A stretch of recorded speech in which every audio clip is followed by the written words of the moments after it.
औज़ुबिल्लाहिमिनश्शैतानिर्रजीम बिस्मिल्लाहिर्रहमानिर्रहीम।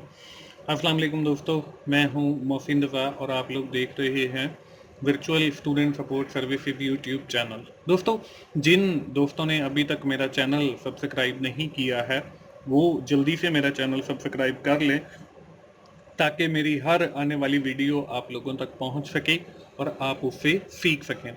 दोस्तों, आज की हमारी जो वीडियो है वो ENG 101 इंग्लिश कम्प्रीहेंशन की हमारी जो असाइनमेंट नंबर 1 आई है स्प्रिंग 2021 की, उस हवाले से है। तो चलिए दोस्तों, हम लोग अपनी इस असाइनमेंट को देखते हैं।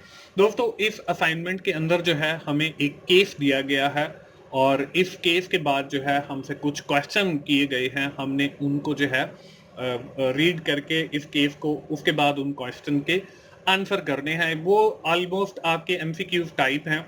सबसे पहले तो जो है हमने इसको, बल्कि आपने इसको जो है 2 से 3 बार या 4 बार, जब तक आपको ये कंप्लीट समझ ना आ जाए उस वक्त तक आपने रीड करना है। जब तक आप इसको बिल्कुल अंडरस्टैंड नहीं कर लेते उस वक्त तक जो है आप उन सवालों के जवाब नहीं दे सकेंगे।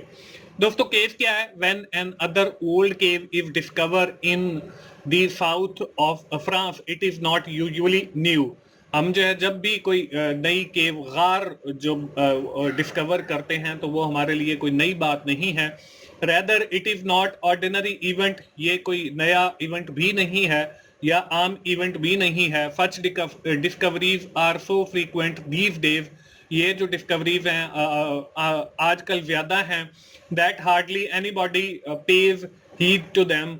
However, when the Lhasa cave complex was discovered in 1940, जब हमारे पास 1940 के अंदर लकासा नाम की जो है गार एक दरियाफ्त हुई, the word was assumed paint directly on its wall were hundred of scenes showing how people lived thousands of year ago। जब ये गार दरियाफ्त हुई तो इसके अंदर बहुत सारी जो है वो ऐसी पेंटिंग्स थी जो ये बताती थी कि हजारों साल पहले जो है इंसान कैसे जिंदा रहते थे। These scenes show people hunting animal, ये पिक्चर जो हैं या ये जो पेंटिंग्स हैं ये शो करती हैं कि वो एनिमल्स को हिडन करते थे। सच एज बिसन और वाइल्ड कैट्स, इसमें आपके पास बिसन्स भी हैं और वाइल्ड कैट्स भी हैं, जैसे उनको मारा जाता है। Other images despite bird and most noticeably horses, और इसमें जो है फिर आपकी जो बाकी चीजें आती हैं वो परिंदे भी आते हैं और फिर आपके जो है और भी जो है चीजें आती हैं, जैसे कि घोड़े हैं, उनका शिकार किया जाता था। विच अपीयर इन मोर देन 300 वाल images by far out numbering all other animal, और इसके अलावा भी और बहुत सारे जानवर जो 300 से ज्यादा जिनके इमेजेस वहां पे मिले। Early artist drawing these animal accomplish monumental and difficult task, इनको जो है वो सारी जो ड्राइंग्स हैं इनको करना जो है वो एक मुश्किल काम है। They did not limit themselves to the easily accessible wall but carried their painting material to space that required climbing steps wall or traveling into the narrow passage in the Lhasa complex। इन तस्वीर को जो है वो बनाना कोई इतना आसान काम नहीं था। उन्होंने ऐसी जगह तलाश की जहां पे जाना जो है वो बिल्कुल मुश्किल था, और बल्कि वो रेंग कर, जैसे सांप रेंग कर जाता है, उन जगहों पे जाते थे और फिर वहां पे जो है वो उस गार के अंदर वो पेंटिंग्स बनाई। Unfortunately the painting have been exposed to the destructive action of water and temperature change which easily wear the image away। उसके अंदर जो है उन तस्वीर के अंदर हमें जो है डिस्ट्रक्टिव अंदाज के साथ जो है वाटर और टेम्परेचर चेंज के हवाले से जो है वो इमेजेस दिखाए गए। Because the Lascaux cave have many entrance air movement has also damaged the image inside। इसके बहुत सारे जो हैं इस गार के अंदर जाने के बहुत सारे रास्ते थे, इस वजह से जो है वहां पे बहुत सारे जो इमेजेस या पेंटिंग्स हैं वो डैमेज भी हुई। Although they are not out in open air, ये ओपन एयर में नहीं थे। Where natural light would have destroy them long ago, जहां पे जो है वो रोशनी उनको जो है बहुत अरसा पहले जो है उनको डिस्ट्रॉय कर दे। Many of the images have destroyed and are barely recognisable, बहुत सारे जो इमेजेस या पेंटिंग्स हैं वो डैमेज हुई और वो रिकॉग्नाइजेबल हैं, उनको देखा जा सकता है। To prevent the further damages the site was close to the tourist in 1963, 23 years after it was discovered, कि जो है ये और ज्यादा डैमेजेस ना हो, इस गार को जो है वो हमेशा के लिए जो है वो बंद कर दिया गया फॉर टूरिज्म 1963 के अंदर, जबकि ये 1940 के अंदर दरियाफ्त हुई थी और 23 साल के बाद जो है इसको कंप्लीटली बंद किया गया टूरिज्म के लिए। तो दोस्तों ये एक केस है, मैंने इसको अपने अल्फाज में जो है आपको समझाने की कोशिश की है ताकि आपके माइंड के अंदर एक पिक्चर बन जाए और जब हमारे सामने वो सवाल आए तो हम बड़ी आसानी के साथ उनको जो है आइडेंटिफाई कर सके। बढ़ते हैं हम अपने उन सवालों की तरफ। पहला क्वेश्चन जो है वो आपको स्क्रीन के ऊपर नजर आ रहा है। Which title best summarize the main idea of the passage, कि कौन सा टाइटल ऐसा है जो उस पैराग्राफ को जो है वो समराइज करता है। Wild animal in art, hidden prehistoric painting, exploring cave respectfully, determine the age of French केव।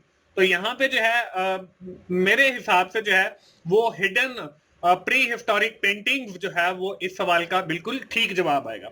इसके बाद दूसरा है based on the passage what is probably true about the south of France, कि कौन सी बात जो है वो प्रोबेबली ठीक है फ्रांस के हवाले से। It is home to rare animal, it have large number of cave, it is known for horse racing event, it have attached many famous artist.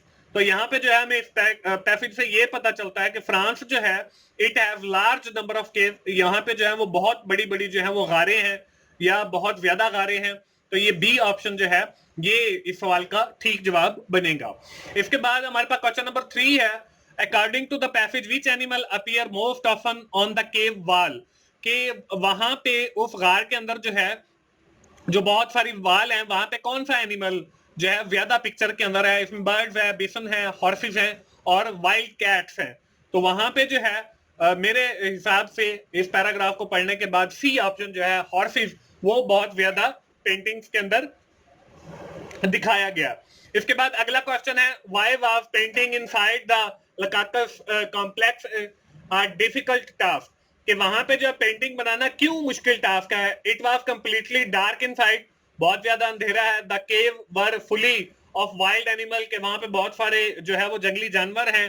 Painting material were hard to find और many painting space were difficult to reach. अब इसके जो है आखिरी option many painting space were difficult to reach, उसमें बहुत सारी जहां पे पेंटिंग्स की गई हैं वहां पे जाना जो है वो बिल्कुल मुश्किल था। बल्कि इस पैराग्राफ के अंदर ये भी बताया गया कि वहां पे जो लोग हैं वो ट्रेवल करके यानी कि रींग के जाते थे और वहां पे जाके पेंटिंग करते थे। तो डी ऑप्शन जो है वो इस सवाल का बिल्कुल ठीक जवाब है। इसके बाद नेक्स्ट आखिरी क्वेश्चन है according to the passage all of the following have carved damage to the painting except, कि कौन सी चीज ऐसी है इनमें से कौन सी चीज ऐसी नहीं है जो हमारी पेंटिंग को डैमेज करे। इसमें टेम्परेचर चेंजेस है, उसने भी पेंटिंग को डैमेज किया।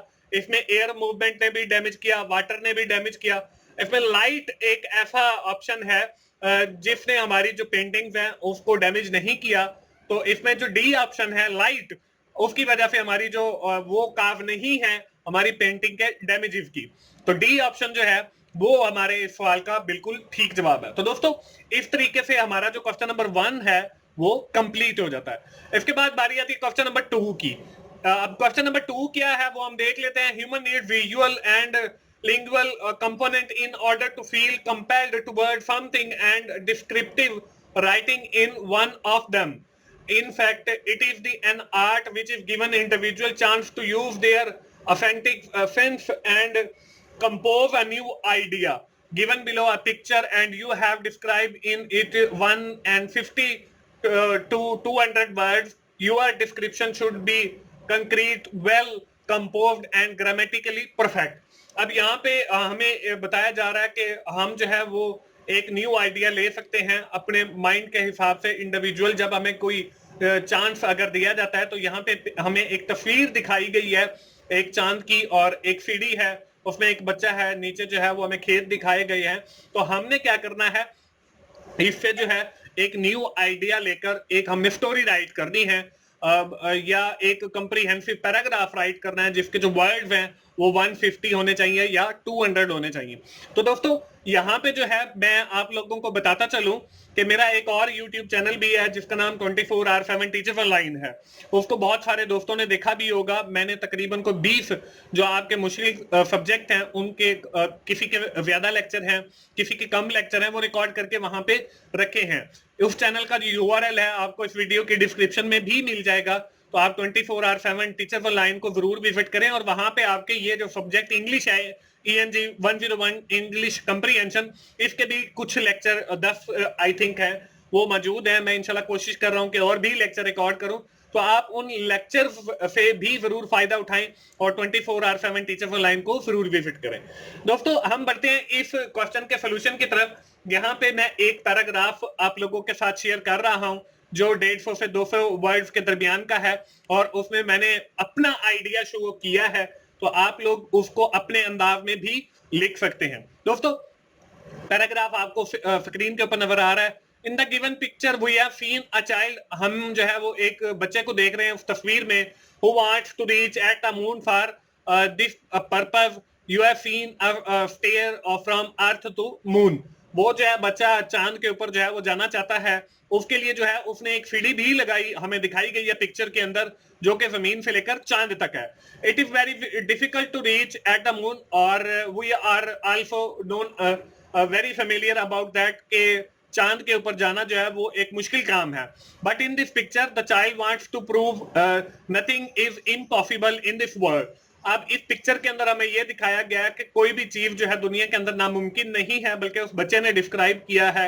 And the picture also clearly shows that, और ये भी क्लियरली शो करती है, when a person set there गोल, जब एक आदमी जो है वो ठान लेता है किसी भी काम को करने का या गोल सेट कर लेता है एंड ऑब्जेक्टिव सेट कर लेता है, then he and she can achieve everything, फिर वो हर चीज हासिल कर लेता है इन दिस वर्ल्ड, इस दुनिया के अंदर।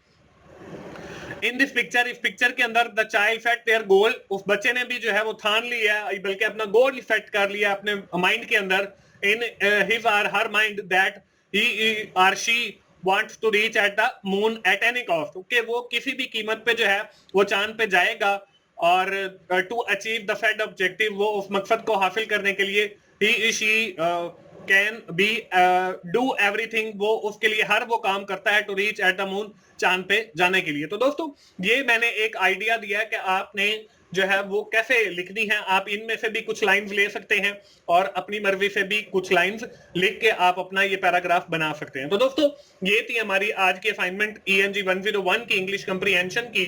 उम्मीद है आप लोगों को आइडिया मिल गया होगा। मैं आखिर में फिर यही कहूंगा कि 24/7 टीचर्स ऑनलाइन, जिसका लोगो आपको नजर आ रहा है, आप उस चैनल पे जो है डिस्क्रिप्शन में जो लिंक दिया गया उसके थ्रू जो है वो जरूर जाएं और वहां पे जो लेक्चर्स अवेलेबल हैं आप उनसे फायदा उठाएं। दोस्तों तो मिलते हैं अगली किसी असाइनमेंट सोल्यूशन के साथ या GDP सोल्यूशन के साथ। उस वक्त तक के लिए अल्लाह हाफिज।